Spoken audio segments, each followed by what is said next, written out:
Millionaire marries a poor, fat woman as a bet.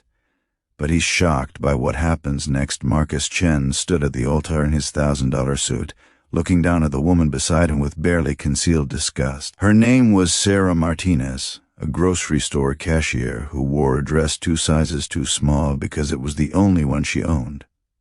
His friends watched from the pews, smirking behind their champagne glasses. They'd bet him $50,000 he couldn't go through with marrying someone like her. Someone poor, someone fat, someone completely beneath his world of penthouses and private jets. He planned to collect his winnings, file for divorce in 6 months, and forget this whole humiliating chapter of his life. But Marcus had no idea that this cruel joke was about to become the most profound lesson he'd ever learned. As the officiant pronounced them husband and wife, Marcus caught a glimpse of something unexpected in Sarah's eyes. Not desperation or gratitude like he'd expected, just quiet dignity and a hint of sadness, as if she knew exactly what this was but had her own reasons for saying yes.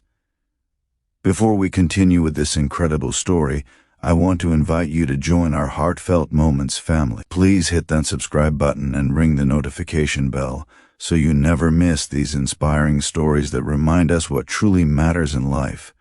Drop a like if you believe in the power of second chances, and comment below about a time when someone's kindness changed your perspective. Your support means the world to us. Now let's get back to Marcus and Sarah's unbelievable journey.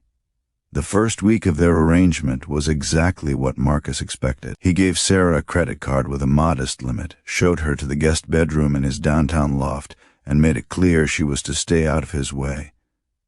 He went to work, attended his social events alone, and barely spoke to her beyond basic pleasantries. Sarah didn't complain. She simply thanked him, explored the city during the day, and was always asleep by the time he came home late at night.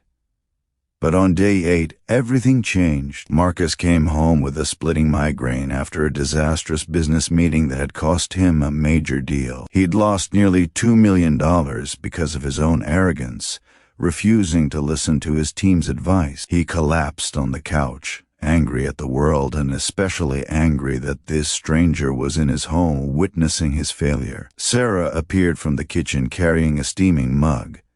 "I made you ginger tea with honey," she said softly. "My abuela always said it helps with headaches and bad days."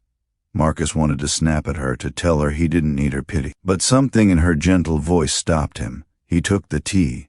It was perfect. Over the following weeks, Marcus began noticing things he'd been too prejudiced to see before. Sarah woke up at 5 every morning, not to bother him, but to walk to the nearby park where she volunteered feeding homeless people before they started their day. She used his grocery allowance to buy extra food, which she donated to a shelter. When his housekeeper mentioned her daughter was sick, Sarah spent an entire afternoon at the hospital with him, even though she'd only met the woman twice. She asked for nothing. She simply gave. One evening, Marcus found Sarah sitting at the kitchen table with his mail, which she'd organized by importance. "I hope you don't mind," she said.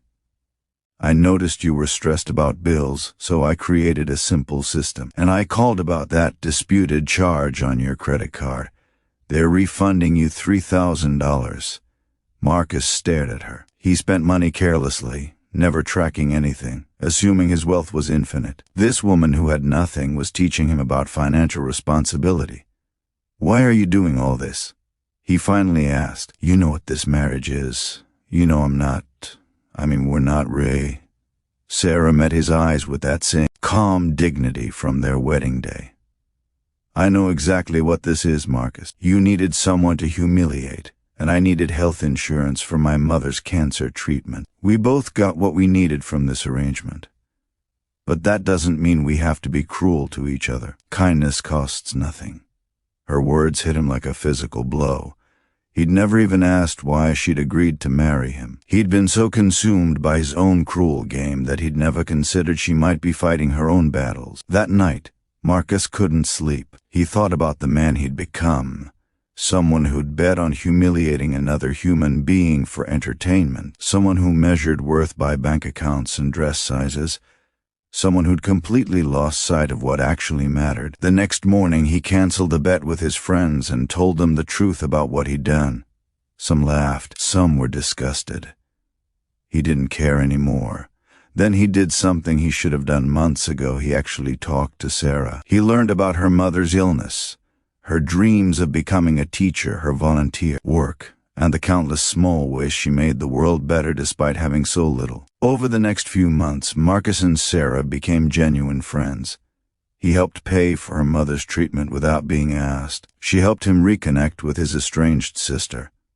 He started volunteering at the shelter with her. She encouraged him to repair his broken business relationships with humility instead of arrogance. Slowly, Marcus realized something terrifying and wonderful. He was falling in love with his own wife. On their 6-month anniversary, the day he'd planned to file for divorce, Marcus instead took Sarah to dinner. "I need to tell you something," he said, his voice shaking. "I married you as a bet. To humiliate you. I was cruel and shallow, and I'm so sorry. I'll understand if you want to leave, but I'm hoping you'll give me a chance to be the husband you deserve. Not because of any arrangement, but because you've shown me what it means to be truly wealthy, rich in kindness, in compassion, in love." Sarah was quiet for a long moment. Then she smiled, tears streaming down her face. "I know about the bet, Marcus. I overheard your friends at the wedding, but I also saw you change. I saw you become the man you were always capable of being. That's worth more than any apology." Their story didn't end with a fairy tale transformation. Sarah didn't suddenly become thin, and Marcus didn't become perfect, but they built a real marriage based on mutual respect, genuine affection, and the revolutionary act of seeing each other's humanity. They adopted 2 children who needed homes. They started a foundation helping families afford medical care. And every single day they practiced the simple truth Sarah had known all along. Kindness costs nothing, but it's worth everything. Remember, you never know whose life you might change with a single act of compassion. Subscribe to Heartfelt Moments for more stories that restore your faith in humanity. And go spread some kindness today.